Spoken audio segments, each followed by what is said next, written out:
All right. We're starting our panel on the fight for access, advocacy, policy, and community. I'm Maddie Scanlon, and I'm here with two amazing individuals who will be speaking on the topic with me. Why don't you go ahead and introduce yourself, fellas?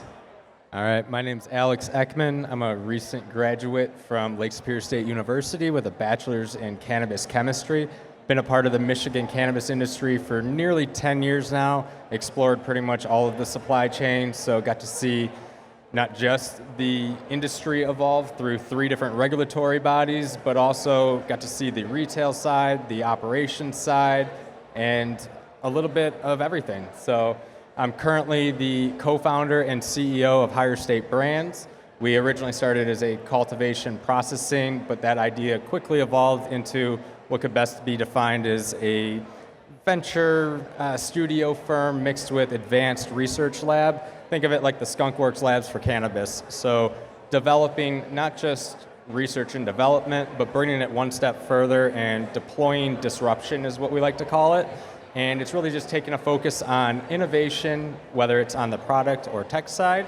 And excited to be here talking about both the advocacy side and policy. Absolutely. Thanks for making it from Michigan. And now Dipesh, tell everyone what you do.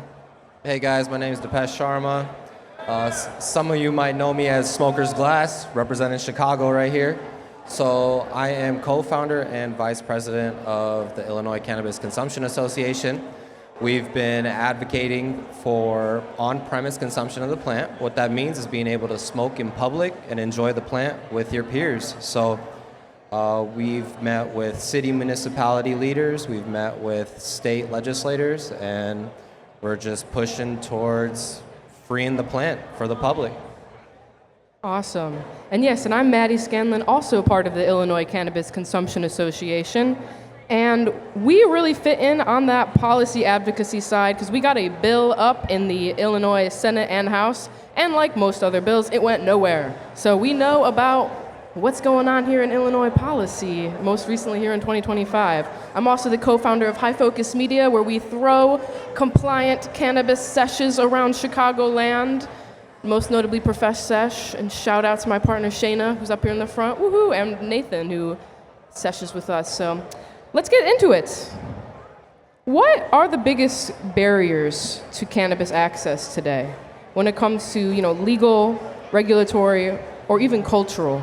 I'd definitely say it has to be policy. Every state having different laws, you're going to have different ability for consumers to have access to products, different ability for brands to market their products, and it all has to do mainly from the fact that we have so many different siloed markets. And as a brand, it makes it really hard if you want to operate across the board or grow beyond just one state.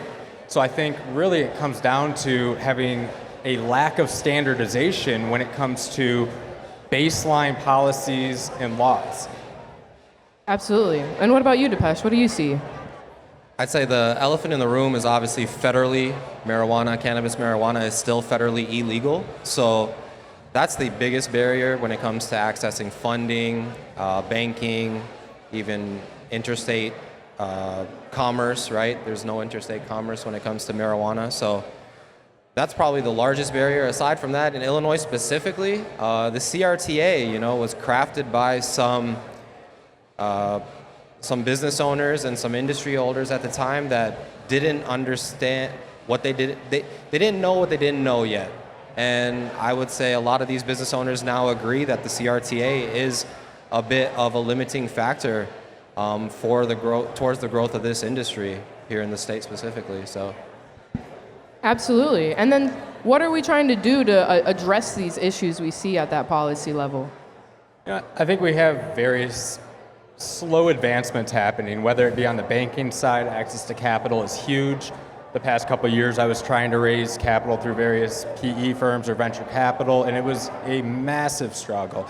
So things like Safe Banking Act and individual states starting to slowly pass or ease restrictions on cannabis banking, that's huge. I mean, I still can't bank at a certain bank because back in 2016, when I was a bud tender, my employer put their name on a paycheck and I went to cash it, not thinking much of it, and we were red flagged. Wow. So the whole entire staff, they can no longer bank at this one big chain, and so we still have lasting things like that happening, and it's not a big deal for me as a consumer, but as an operator, that's huge. Having access to capital that's also access at a fair rate, not being offered at massive, or needing to give up massive amounts of equity, putting in massive terms on debt.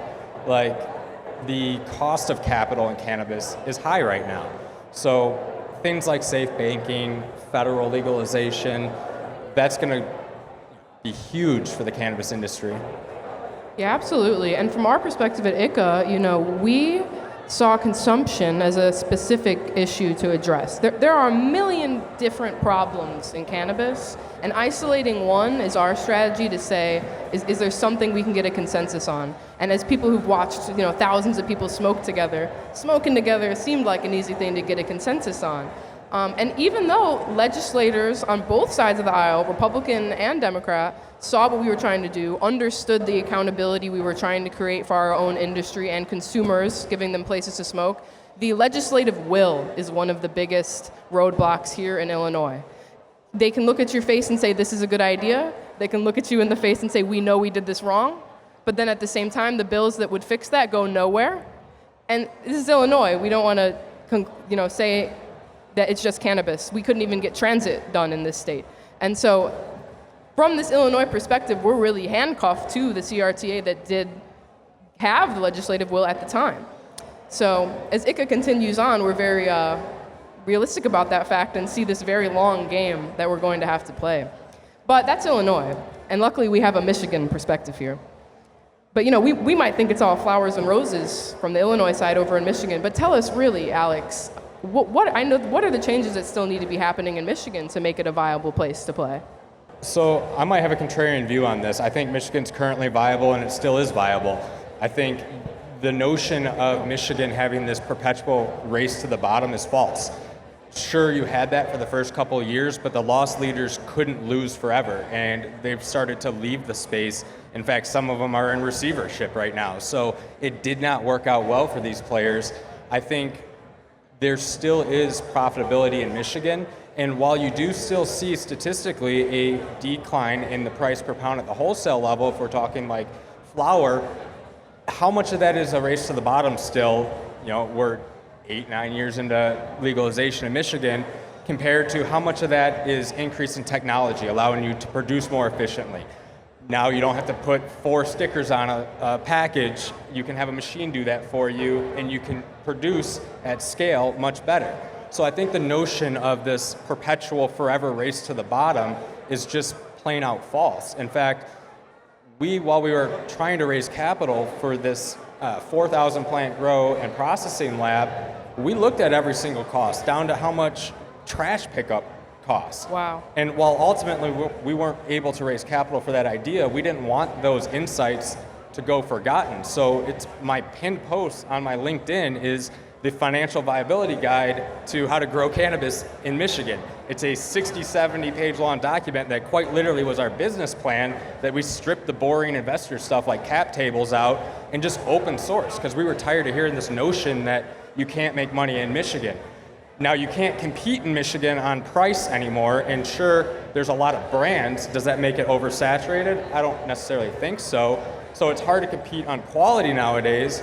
You really have to compete now on brand image, and that's in any industry now. So cannabis is very new. It was easy to compete back in 2016, 2017 when I initially got into here, as a function of there was just not many brands to compete against. Now, supply and demand, basic economics plays out over time. This industry has become more normalized, and you have to take strategies from all sorts of different industries, and that's why I like to take this notion of a hybrid mindset, taking business, economics, psychology, marketing, science, research, and taking a holistic view on how to brand and market yourself, your business development strategy. And the players that really focus and lock in on that, those are the ones that are going to succeed, The ones that don't, they're going to be on LinkedIn complaining that there's this race to the bottom still. Absolutely. So you're saying the ones that are locked in Michigan are winning, and the boohoos on LinkedIn aren't representative of the whole market. Yeah. Just put it this way, if you can't make money in Michigan, why are there still brands and why do people still come to Michigan to shop? So the fact of the matter is, if people are still existing, you can't lose money forever. Your investors are going to pull money, or you're going to go out. You're going to end up in receivership. If people are making it, then you can too. You just got to figure out and backwards engineer what they're doing right, and then do it better.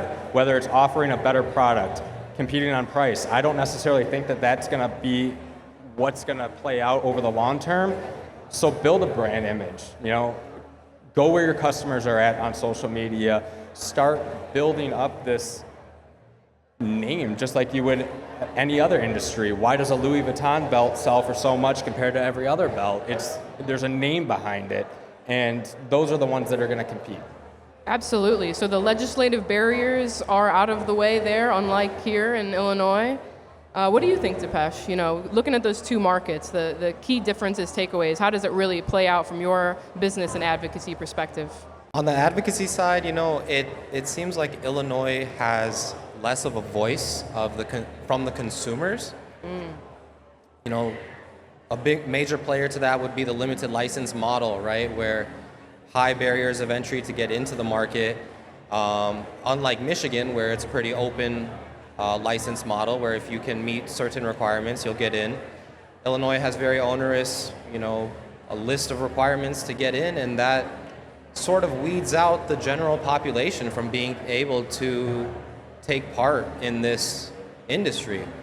Aside from that, though, I did want to touch on that cultural standpoint, that people brag in Illinois that Michigan has such a great cannabis culture, right? There's events out there. In Illinois too, every now and then we get some great pop-ups, shout out HFM team out there too, right? But we don't have as much of these free-for-all or just public consumption, public gathering settings in Illinois, and it has to start with us people and us advocates, or even just us brands, to promote, a safe harbor, to have these events and have open communication. It seems like Illinois is just lacking on that with, some, no offense to the MSOs out there, but, with the MSO control in this state, it's really separated what the consumers want. It's created a division of what the consumers claim that they want and what's happening in reality here in this market. So, absolutely. And that, you touch on consumption spaces. So let's talk about that. It's often an overlooked point of cannabis policy. Most states now have some rule that say you can't smoke places where people are employed. So what does that mean for cannabis when that's what we're exactly trying to do, be in public spaces where we can have food and drink and be merry? So why are these spaces important, and how do we see them developing into the future from ICA's perspective, as well as from the Michigan perspective that already has some kicking? Yeah, in regards to Illinois, obviously people want to consume, but there's very limited spaces to do so, right? We have something called the Smoke-Free Illinois Act here in the state of Illinois, which does not allow indoor consumption of any type of smoking products or vape products as well. So that's a huge inhibitor for being able to consume in public compared to other states that don't have as strict guidelines. So consumption of cannabis in particular is almost non-existent. There's, I think, a handful of lounges within the state, less than 10 or so, and there's no public, license that you can, or temporary license that you can get in regards to cannabis as well. You'd have to disguise your event as a concert or a food fest or something just to be able to maybe have a little zone of consumption on the side. So I'd say the biggest disappointment here in Illinois is that we don't have people voicing, we don't have the message going to the legislators that, this is a need for consumers that's been unaddressed. Although they legalized this plant, they didn't legalize places for us to consume it. And that's a huge disconnect on logic and execution, I'd say. Yeah, and what we hope happens with ICA is our bill is called the On-Premise Cannabis Consumption Act, and it would legalize temporary cannabis events as well as designated consumption spaces outside the current need to be a dispensary. So when you're a limited license market that has specific amounts of dispensaries, it makes it hard for them to say, okay, no, you're the only ones that can have lounges too. So existing businesses we'd like to see get in on cannabis consumption, and it shouldn't just have to be an if you know, you know thing, because all of us here, the fact we are at the conference for this, we are in the know. We think about the sort of people who enjoy cannabis who aren't necessarily part of our industry, that aren't going to know about Profesh Sesh and Brunch of Stoners and all the wonderful things we get to all enjoy together.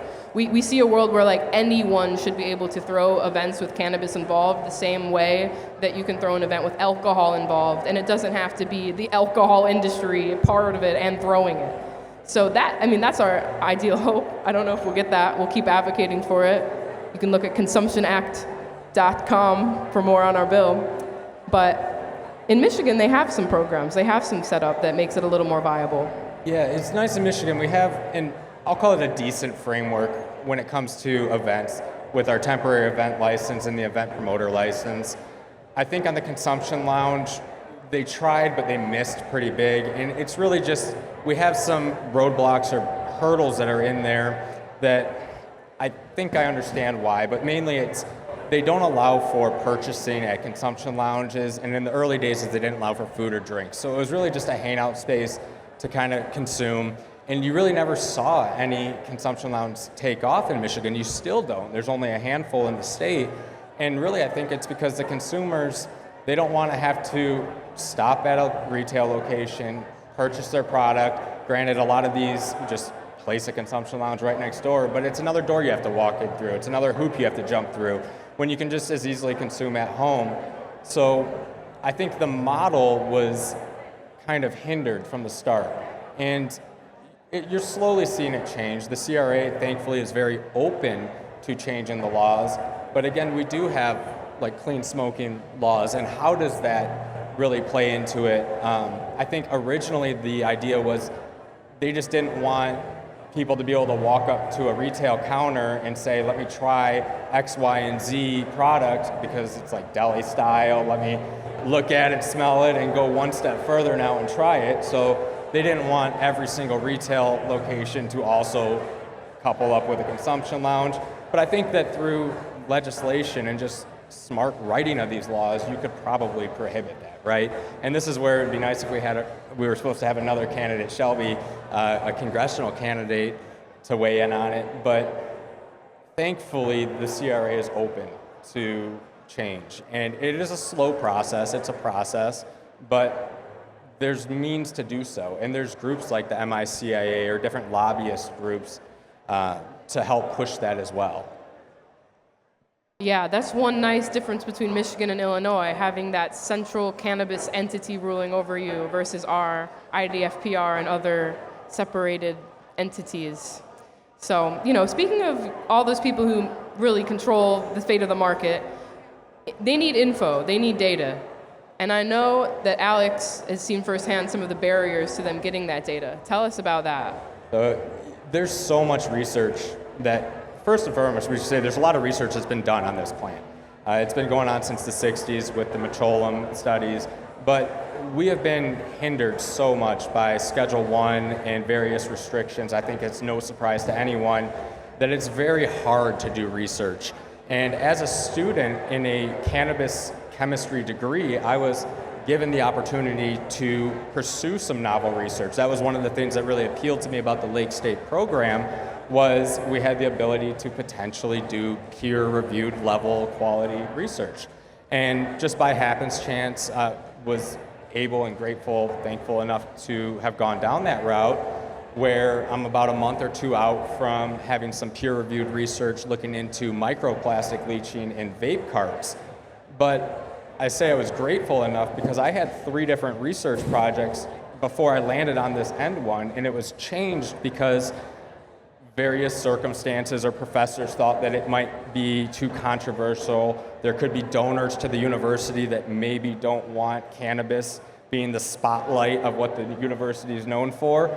So you have various different entities at play, whether it be large government entities, large donors, and then even on the cannabis side, there's positive cannabis donors that are pushing for it. But we are so handcuffed by Schedule 1.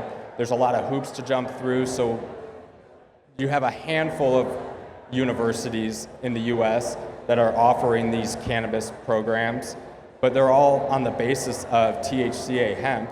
And we all know that that's the same thing as the cannabis that we're selling on the psychoactive side, and it's just a regulation loophole, but it's still a fact that we have to kind of dance along that. And then what happens if we decarboxylate in the process and now we have THC on a federally funded campus? We have to be very careful. That was one thing that during my research I had to navigate extraordinarily carefully to make sure that we weren't violating any legal laws if we were going to try to publish this, because that's going to get scrutinized. So it just added extensive roadblocks that not only cause extra workload, time, and just, we'll just call it waste. It was just burdens. And so there was research that I know that professors are sitting on that could be released that isn't because of that. And that was because they didn't want to deal with the headache of navigating these laws if they were to pursue the research further, or they didn't want scrutiny, backlash from either admins, donors. And so there's a lot that could be changed when it comes to just opening research for this plant. I think the federal government knows that this industry is here for the long term, right? We're looking at safe banking acts. We have federal hemp bills. They should recognize that we need a route to go forward for research, because research like mine showed pretty concerning amounts of microplastics leaching into vape carts of age. And I'm really excited to be able to talk more about it once it's actually circulating in peer review and gets past that whole process. But you have other universities that who knows what they're sitting on. And then the numerous non-cannabis specific universities, right? They still have doctorates and professors that are exploring this. How do you think we got the research the past 40, 50 years? Absolutely. Yeah, and you think that science would be science, but when regulations and definitions get in the way, we can't move forward with these things. So we kind of touch on that policy issue, that dissonance between cannabis and hemp. And I know Dipesh has had some experience in the advocacy realm of both sides here. So, what are your thoughts on some of the info, some of the data, some of the just knowledge that's lacking that keeps both of these industries worse off? Yeah, it's kind of a controversial topic, right, in the industry right now, hemp versus cannabis. But one thing's for sure is that this is one plant, regardless of what molecule we're trying to emphasize here. It's one plant, and it's from nature, Sure, we've got grows now, industrial grows now that kind of create pristine conditions for these plants to grow, but I'd say the biggest thing is it's a bit unfair for cannabis, right? That hemp is federally legal, and we can use that data versus, like Alex, you were mentioning that, universities are scared to publish their findings because maybe they had Delta-9 on campus, and now that affects their government funding that they might get from the government for the university. So it really just comes down to the stakeholders in the industry, consumers, of the industry, to get vocal and help legislators, the people that are in charge, understand that what the system that's in place does not make sense. Let's revisit it and, genuinely get some real feedback to be able to incorporate towards success. But yeah, just following up on that, I like what you said about it's one plant, right? From a scientific perspective, it's cannabis L sativa or cannabis sativa L, depending on where you're looking at it. And who's the person that said that above 0.3%, it's now psychoactive cannabis, marijuana, and below it's hemp? Or if you're in the EU, I believe it's 0.2%. So these are arbitrary numbers that are differentiating cannabis, hemp. It truly is, at the end of the day, the same plant. And I know there's talk over various characterizations or classification systems, whether it's type 1, type 2, different fibers or whatever. But yes, you're right. At the end of the day, I think we really need to get in this notion of it's the same plant. They produce various different profiles of cannabinoids and terpenes, but at the end of the day, it's cannabis. And so much is arbitrary. That word well defines the numbers that are given in these cannabis laws. One of the persistent issues in our state is dry cannabis. And when you consider that our microbial limit is 10 times more stringent than Michigan's, it starts to make sense why the good microbials would not be so much in our cannabis as they are in Michigan. So again, arbitrary numbers not helping us out. And I'm glad you bring that up, because one of the things I was also going to say is, as an operator, like, we can't just complain that our situation's hard and we can't do research, so what are we going to do? And sure, trying to make noise as a community is good, and it is something that we should do, but as operators, you can do white papers, you can do research and development, and you can also contact groups like the Cannabis Research Coalition. These are independent bodies that are working to produce and actually publish research in cannabis. And one of the big ones that they just recently did was a study on water activity and microbials. And they did it as part of their Science of Smokability study. And it was a really interesting study. I definitely recommend everyone check that out. But as an operator, it's important to note that yes, it is hard to do research in this industry, but that research is important because it's going to drive new products, it's going to drive innovation, it's going to drive consumer safety and awareness. So if we're not going to be able to do it at the university level, or if the universities are handcuffed, who's going to do it? Someone has to step up, and that's the operators in the room. Absolutely. Operators, do some research on the plant for all of our sake, please. So then, as we, all these very different discussions, they all lead us to the fact that we need more advocacy in cannabis. So for those here today, operators and retailers, what are some of the practical steps that they can actually take to support the efforts happening or themselves? There's tons of things you can do, whether it's donating to advocacy efforts and groups, there's tons of them out there.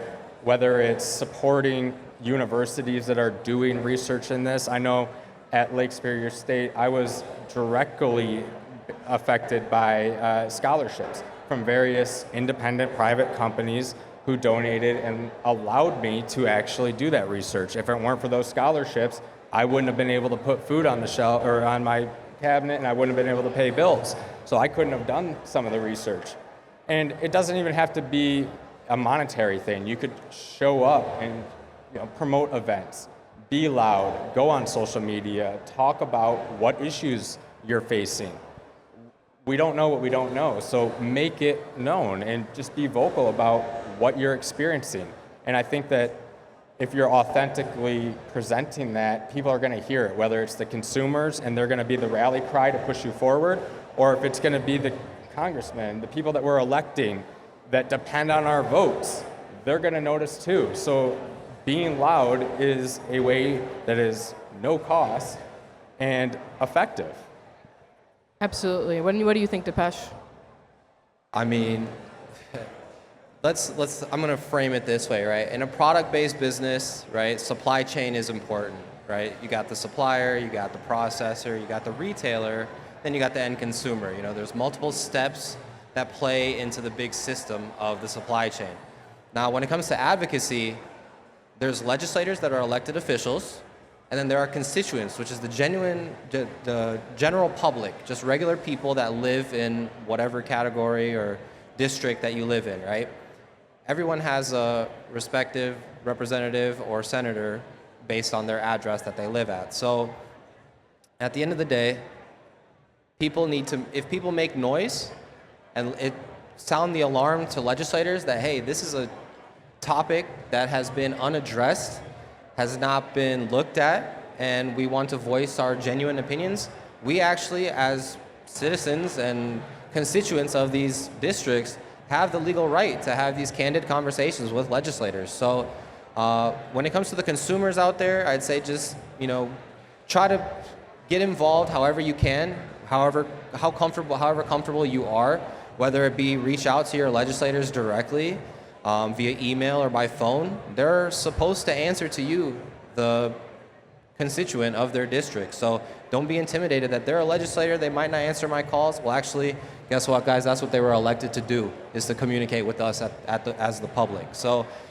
beyond that, when it comes to the brands out here, the retailers, the distributors, the manufacturers, we need noise, guys. We need support. You guys are already getting cash flow from the industry. Put that money to good use. You know, it's actually going to help you guys when you expand your reach and expand the voice of the consumer. You're going to have more consumers that are interested in your products. So retailers, please connect with us if you're trying to get involved with advocacy efforts, or even any just regular consumers out there that want to know how to get involved. We'd love to connect with you on the side, and yeah, just brainstorm together, right? I like what you say, how you say brainstorm together, because I think this industry, and it comes from secrecy, black market, illegal, so you had to be quiet. You didn't want to make a lot of noise. And I think because of that, we adopted this notion of cannabis business success as a zero-sum game. And that's not true, right? It's the Gary Vee analogy of there's two ways to build the biggest building. You can tear everyone else's building down or just build the biggest fucking building. So really coming together as operators, retailers, and embracing each other, we can really all win. It doesn't have to be I win at your expense. It's we all incrementally win, and who cares if I win a little bit more or less than the other person, we're still getting steps forward, whether that be on profitability or advancing legislation, advocacy efforts. It's still incremental baby steps forward, and that's what you have to expect in a nascent, brand new industry like we're in. I mean, we're still basically bootleggers if we're going to make a parallel to alcohol. We're still awaiting our amendment change, or constitutional amendment change, our scheduling change. And when we take that perspective, we're just very early. We can't expect things to happen overnight, and we have to work together to make that happen. Totally. It's so early in the game of cannabis when we think of it long term. And for me, I see the data. 1 in 8 people are enjoying cannabis every day in Illinois, and that's the people who will admit it. And that's every day.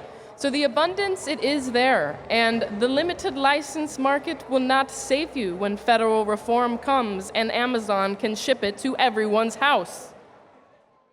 Mark my words. But no matter, it is the policy changes in Illinois that come before them that will save us. So consider how you can spend your dollars moving towards an abundant future of Illinois cannabis. A phrase that I like to use often is, this is the beginning of the end of prohibition, right? This plant's been illegal for over almost 100 years now in this country, and we're literally on the forefront of legalization, right? So I mean, sure, on the state level it's legalized, federally it's still illegal, right? So at the end of the day, we're pioneers in this industry, guys. We got to make noise. We got to gain momentum. Hopefully there's not big opposition out there. It seems like the general public is open to this plant now, and majority of people understand that there's healing properties to this plant, but we've got to keep the momentum going, right?